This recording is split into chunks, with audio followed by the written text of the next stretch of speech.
এসআইআরের পর বিহারের জনমত গেরুয়ার পক্ষে, আসন সংখ্যার স্ট্রাইক রেট 90। মোদী নীতিশের পক্ষে এত আসন কিভাবে? ভ্রু কুচকে সন্দেহ প্রকাশ করছে বিরোধীরা। এসব নাকি এসআইআরের খেল। ঠাড়ে ঠোড়ে বলছেও তারা, এই এসআইআরকে ভালো চোখে দেখছে না এই রাজ্যের শাসক দলও। একজন ভোটারও বাদ গেলে আন্দোলনের হুঁশিয়ারি দিয়েছে তৃণমূল। এই পরিস্থিতিতে রাজ্যপালের এসআইআর সওয়াল। নিবিড় সংশোধনের প্রয়োজনীয়তা বিহার বুঝেছে, বাংলাও বুঝবে, মন্তব্য সিভি আনন্দ বোসের। That SIR is a due process which is required to clean up the election process and to ensure that free and fair elections take place. Bihar has proved it. I am sure the people of Bengal will also accept it. রাজ্যপালকে পাল্টা তোপ দাগতে দেরি করেনি তৃণমূল। প্রধানমন্ত্রীত্বের যে নির্বাচন, সেই নির্বাচনকে বলছেন অবাধ নির্বাচন নয়, ভুল নির্বাচন। তাহলে এবার উনি বলুন না এখান থেকে যে ওই নির্বাচন বাতিলের দাবি জানাচ্ছি। কি পাগলের প্রলাপ বকছেন? পারবেন উনি বলতে যে 2024-এর নির্বাচনটা অবাধ ছিল না, নরেন্দ্র মোদীকে নির্বাচিত করে যে প্রধানমন্ত্রীত্ব নির্বাচিত করা হয়েছে ওই নির্বাচন বাতিল করা হোক? পারবেন বলতে? সাহস আছে?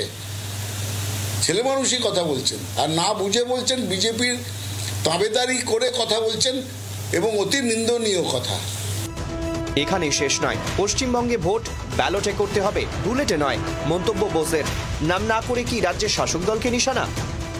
Election should be based on ballot, not bullet. That is a transition which is required urgently in the state. Ballot অনেক দিন উঠে গেছে। রাজ্যপালের এখন হয় ইভিএম এ ভোট হয়। রাজ্যপাল মশাই একটুখানি জেগে উঠুন।